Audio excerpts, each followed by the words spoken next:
Have you got a poodle that will not stop barking and you've got no idea what to do about it? Well, don't worry, we have the video for you. Welcome back to the Fenrir Poodle Show. My name's Joe and I'm a certified canine leader here at FenrirCanineLeaders.com. We are dedicated to helping you learn everything you could possibly want to know about the poodle and then how to become a high-level canine leader so you can raise your very own. So if you're new here, don't forget to subscribe and turn on that notification bell so you never miss a future upload. If your poodle is barking all the time and it's really winding you up and you don't know what to do, don't worry, as today we're going to be tuning into a webinar that canine behaviorist and founder of FenrirCanineLeaders.com, Will, has recorded all about how to deal with your dog that won't stop barking. So welcome back to another quick breakdown webinar of one of the most, possibly the most common behavior problem that owners will face with their dogs. And as a canine behaviorist, this is something that I get requests for help with every single day, and that is around excessive barking. So in this webinar, we're going to quickly break down the most common strategies that I utilize to extremely high levels of success when implementing behavior modification programs to be able to very quickly, or at least as quickly as possible, address excessive barking and not just put a plaster on the issue, but get to the root cause and actually fix the problem. So if you're going to be working as a professional role and want to be able to help your clients with this issue, or maybe you yourself are just looking to become a high-level canine leader for your relationship with your own dog, then this is exactly what you're going to be looking for in terms of specifics for excessive barking. Now, to start off with, we have to understand that excessive barking and most common problem behaviours have a root cause. And the problem is that a lot of people will try and simply put a plaster on the behaviour. It's like having a stone in your shoe and going to the doctor and getting them to prescribe you some morphine for the pain of a stone in the shoe. You just actually want to take the shoe off and get the stone out. And that's what we're trying to do here. We need to find out what the root cause of the problem behaviour is and then address it at the root cause. Now, when it comes to excessive barking, it tends to fall into two categories. And what we like about our procedure and the step-by-step process that we go through in terms of implementing an intervention or a strategy to be able to fix excessive barking is that inherently it will fix the problem regardless of where that root cause is coming from. So we're going to dive into it, and the first thing that we must address is around, are we giving our dogs enough mental and physical exercise? Now, the simple answer is often the most effective answer, but sometimes it's difficult for an owner to wrap their head around the concept that, unfortunately, you need to wake up an hour earlier and go and do some more exercise with your dog. You need to find time in the day to do some more obedience and work with your dog to be able to tire their minds, especially if they've gone out and bought a higher energy working dog that has those higher levels of drive. One of the most common causes of excessive barking is simply nothing more than a build-up of pent-up frustration in terms of lack of a productive outlet for physical energy requirements or mental stimulation requirements. That frustration builds up, they get bored, they get frustrated, and out it comes in excessive barking. Very common with working breeds in particular. So what we always start with is simply by drastically increasing the amount of exercise that they're doing with their dogs. Now again, very easy answer, but not necessarily as easy to implement, especially if you come in at this from more of a professional level of being able to have that finesse and being able to have that conversation with an owner to let them know that you simply need to put more effort in.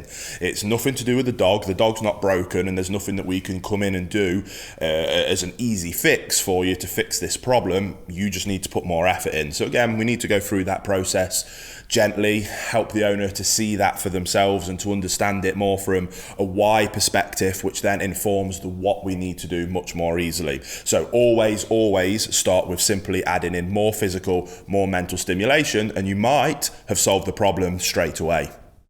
Now, if that doesn't solve the problem, and when it comes to excessive barking, it then will fall into one category. If we know that our dogs are getting enough mental and physical exercise every single day, and they're still displaying excessive barking tendencies, it is either a learnt behaviour, and the dog has learnt that through displaying this behaviour, it gets them the desired outcome. We have inadvertently taught them that that is what they need to do. Now, again, we're going to be able to correct that issue very easily moving forward. That's not a problem. The other one is simply we might be more of a breed-related issue, and it's something that the dog does naturally. Looking at certain shepherd breeds, for example, or guardian breeds, it's very innate for them to want to bark a lot.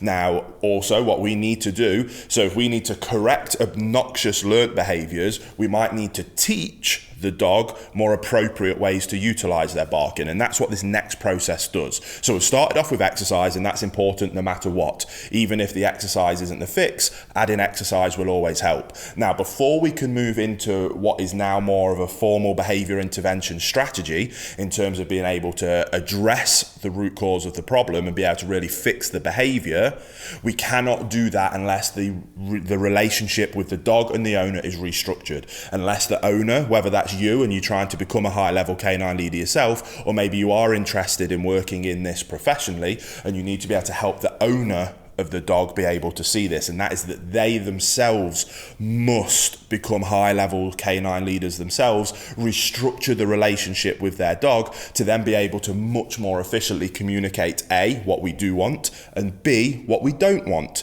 Now, we can't jump to those bits of teaching them what we do want and what we don't want if we don't have that excellent relationship. So we start with exercise, we then move on to restructuring the relationship. Here at Fenrir, we use our canine boot camp process to be able to really quickly and efficiently address that. The reason that that has been so effective with so many people is because it is a structured 1 month program for the owners to go through with their dogs to be able to restructure that relationship and to put in rules, expectations and boundaries, and to be able to let the dog give over ownership to looking to the owner for guidance and direction.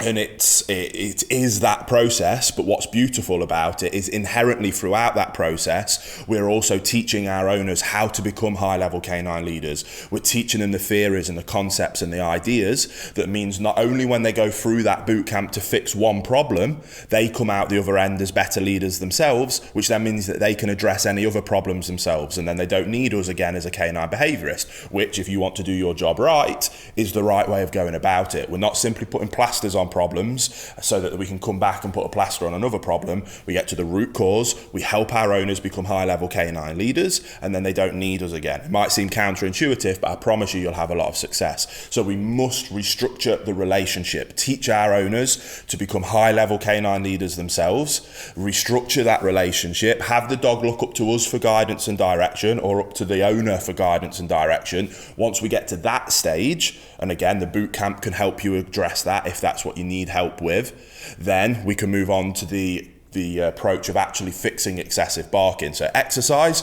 restructure the relationship, and now we get to move on to what most people want to dive to straight away. But this area will not work if we aren't providing adequate exercise and we don't have a good relationship with our dogs first. So now we get to move on to the meat and bones of what everybody wants when they're thinking about excessive barking, and that is correcting the behaviour. Now, so when we go through correcting the dog's behaviour in terms of excessive barking, the vast majority of the time, it will be alert behaviour. Dog has learnt, I want attention, you're busy, so bark, bark, bark, gets us to give them attention. Dog wants to then repeat it, and it becomes a self-rewarding behaviour. That's why it is a learnt behaviour.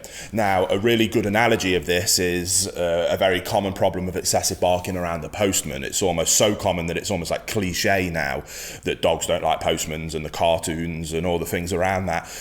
But it stems from a learnt behaviour and a behaviour that is self-rewarding to the dog. So take, for example, the postman is coming to the door, dog is behind the door, bark, bark, bark, especially guard dogs that want that person to go away. They're doing their job.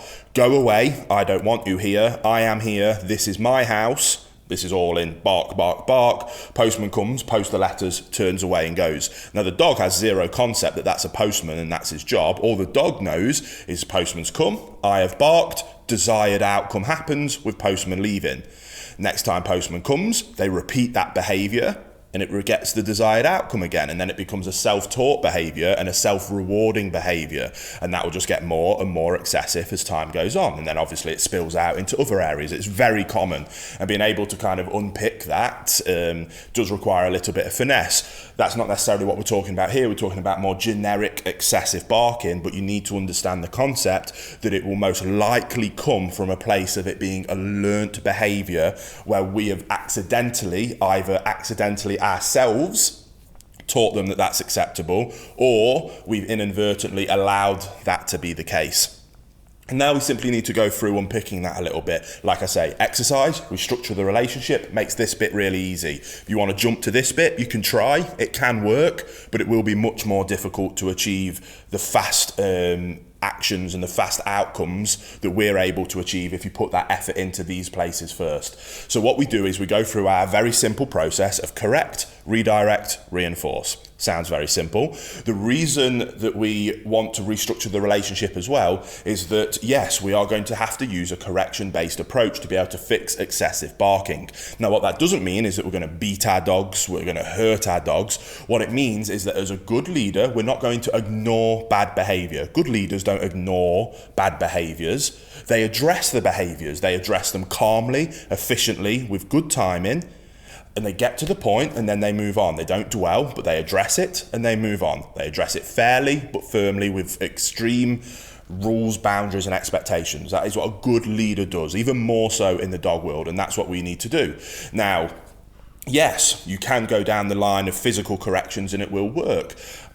Here at Fenrir, we do sometimes utilise physical corrections. What we like to use them for is that if the dog is going to end up in a shelter, and if the dog ends up in a shelter, then there's a high chance that they're going to get put down.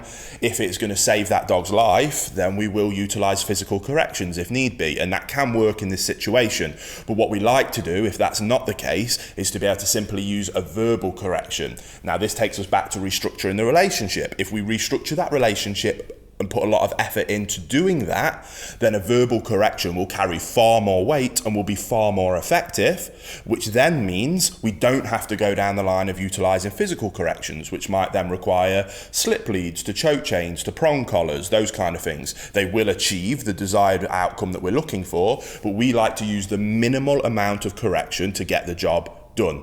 If you want to use the minimum amount of correction, put the effort into exercise and restructuring the relationship. That allows you to become a better leader, which means that your low-end corrections carry far more weight and are far more effective. If your verbal corrections don't work, it's a classic telltale sign that the dog doesn't respect your authority or your leadership. You need to take a step back and be able to readdress that. So, correct, redirect, reinforce. What does that look like with excessive barking? Dog barks, we correct it. With verbal correction, as a good leader, chest up, shoulders back, stern, deep, good vocal inflection.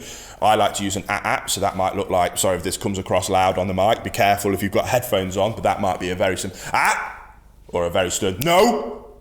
The second that barking is about to go no.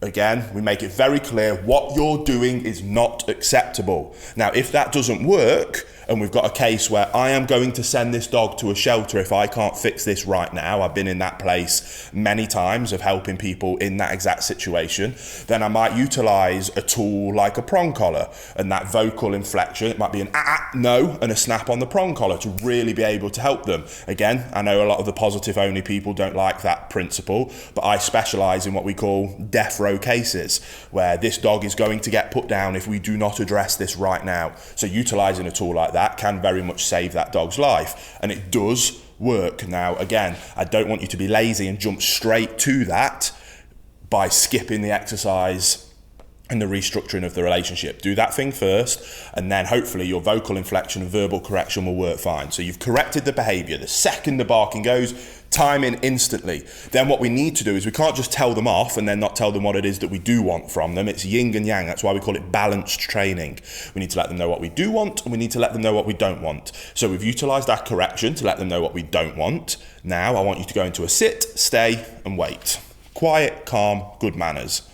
So sit, stay, and we might wait for 1 second. And what we're looking at teaching the dog is that if you want something, you get that through being calm, quiet, well-mannered. So sit, stay, wait. Yes, good boy, good. And we reinforce. Correct, redirect, reinforce. That 1 second can then become 3 seconds of waiting quietly with good manners, then 5 seconds, then 10 seconds, and then 20 seconds.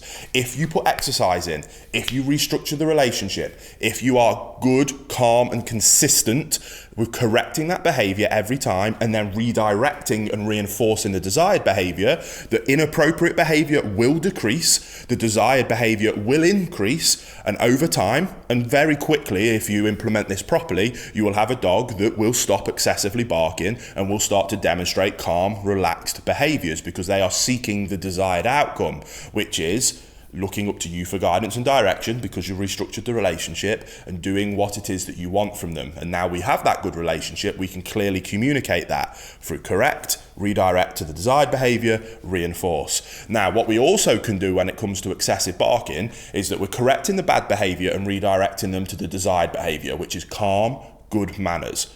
What we can do, and what so many people make the mistake of doing this, is I guarantee you might think that you've got the most annoying dog in the world with excessive barking behaviours. That will still probably be a small percentage of the time of that dog's day-to-day activity as in actually displaying that behaviour.